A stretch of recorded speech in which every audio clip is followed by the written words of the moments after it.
In all of these situations, it's only the artist that's losing. Somebody makes big money. When these rappers get killed, not incidental. And 8052, shooting just occurred.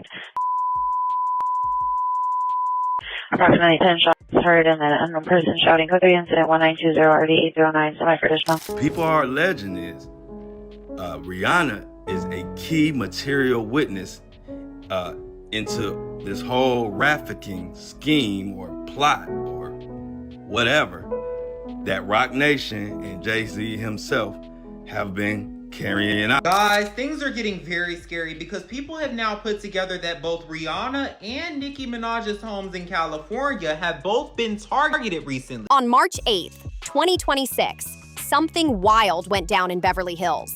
A woman named Ivana Ortiz reportedly drove up to Rihanna's mansion carrying an AR-15 and fired between 7 and 10 rounds toward the property while Rihanna and her 3 kids were inside the house.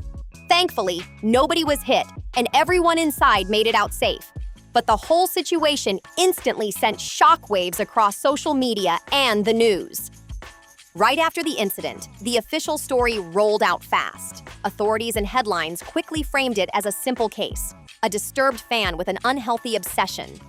So when Rihanna was 16 years old, she flew across country, had a meeting with Jay-Z, where he told her there's only 2 ways out of here, and that's through that door with the deal signed, or through the window, and we're on the 29th floor. And she was 16 years old. I don't really see the humor in that. Case closed. At least that's how it was presented. If you checked the news clips and posts floating around, you probably saw videos from Ivana's social media accounts. And in those clips, she clearly appears very unstable.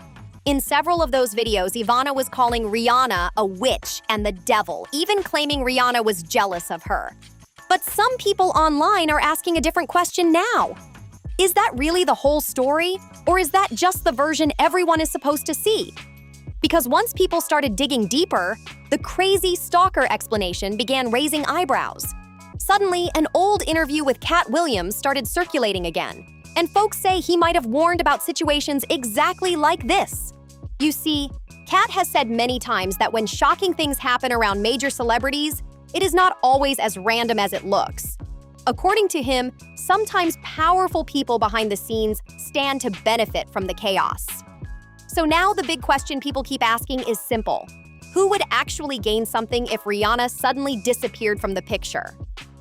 Now let's get into the Live Nation angle, because this is one of the theories that's really picking up momentum online. People started digging and noticed something interesting about Ivana Ortiz. It turns out she currently has an active legal case involving Live Nation. And that's where the internet started connecting dots, even if some of those dots might be a stretch. I want to thank everybody for a first Grammy. Anyway, I'd like to thank Jay-Z for being a part of this record with me. She'd like to thank Jigga Man for being the greatest in the world. Definitely a strong sense of ego here, which could be in fact rooted by other things, which is probably why Jaguar Wright said, when are we gonna come to the fact that Rihanna was the T word? Traffic. So what does Live Nation have to do with Rihanna? Well, the connection people keep pointing to is Roc Nation. Rihanna has been signed to Roc Nation for years, and her relationship with the company goes all the way back to the era when Jay-Z played a major role in her career. Back in 2008, Jay-Z teamed up with Live Nation to launch Roc Nation as a joint venture. That means Live Nation sits as the parent company while Roc Nation operates underneath it as a subsidiary. Rihanna is still tied to Roc Nation for both management and label services, and many of her touring deals have been handled through Roc Nation leadership. The CEO, Desiree Perez, has been deeply involved in negotiating partnerships between Roc Nation artists and Live Nation over the years. And here's where things get even more interesting. Desiree Perez is reportedly expected to testify as a defense witness for Live Nation in a major antitrust case. The U.S. Department of Justice filed that lawsuit back in 2024, accusing Live Nation of holding an illegal monopoly in the concert industry and pushing ticket prices higher while limiting competition. When cases like this head toward trial, both sides submit witness lists. Live Nation's defense team added Desiree Perez to theirs because of her experience negotiating touring partnerships with major artists, including Rihanna, over the years. And now, people online are watching closely to see how all of these connections might play into the bigger picture. Everything that happens in a business that's based off of pretend that seems like a setup is. In business, nothing is coincidental, or you would be hearing who's losing money. In all of these situations, it's only the artist that's losing. Somebody makes big money. When these rappers get killed, not incidental. Somebody made $100 million and now don't have to talk to that artist or none of their crew, don't have to validate none of their contracts. Now only got to deal with the mama, only got to see her once a year, and it's over. And the money goes up and up and up. So they killed this $20 million guy, but they reaped $60 million in benefits. Wow. And they had some people from your city do it. Now circle back to the woman who showed up at Rihanna's house. Ivana Ortiz isn't just some random name popping up out of nowhere. She already has an active legal dispute with Live Nation. And remember, that's the same Live Nation that sits above Rock Nation. The same Rock Nation whose CEO was reportedly preparing to defend Live Nation in court. And that same CEO has been directly involved in handling Rihanna's touring deals for years. So people online are saying these connections aren't imaginary. They're actually documented in federal court records. That's why the situation has people raising their eyebrows and asking one big question. Why? Why would someone who allegedly just snapped and targeted Rihanna already be tangled in a legal battle with the same corporation that promotes Rihanna's tours? That's the part that has folks scratching their heads. And there's another detail people keep bringing up. Ortiz didn't roll up in some beat-up car with old equipment. Reports say she arrived in a white Tesla and had an AR-15. Those things cost serious money. That's not pocket change for most people, which led many online to start asking where the resources came from. If she was truly just acting alone, how did she manage to fund all of that? Then, the timeline around her arrest made things even more confusing. On March 9th, when Ortiz was first arrested and booked, several major outlets reported her bail was set at a massive $10.2 million. That number spread quickly across headlines. But the next day, when Ortiz appeared in court on March 10th, the official press release from the Los Angeles County District Attorney listed her bail at $1.875 million instead.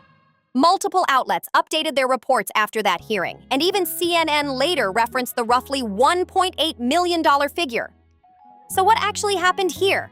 Either the early reports were corrected after the official court filing, or the bail amount was drastically reduced. And if it really dropped from $10.2 million to about $1.8 million, that's a huge change that has people paying very close attention. LAPD taking over the street where for fire at singer Rihanna's home Sunday afternoon. You can see the bullet holes on the gates and investigators placing markers on an Airstream trailer parked inside. Police say the came from an AR-15. All of this raises a serious question about what might have changed during those first 24 hours.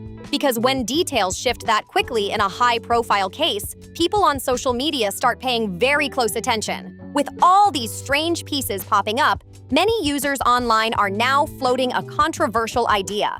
Some believe Ivana Ortiz may have been used as a patsy in the situation. One post on X even claimed, Ivana Ortiz is the patsy in the Rihanna shooting because there is no way someone targets a high-profile celebrity while her kids are inside the house and still ends up with that kind of bond.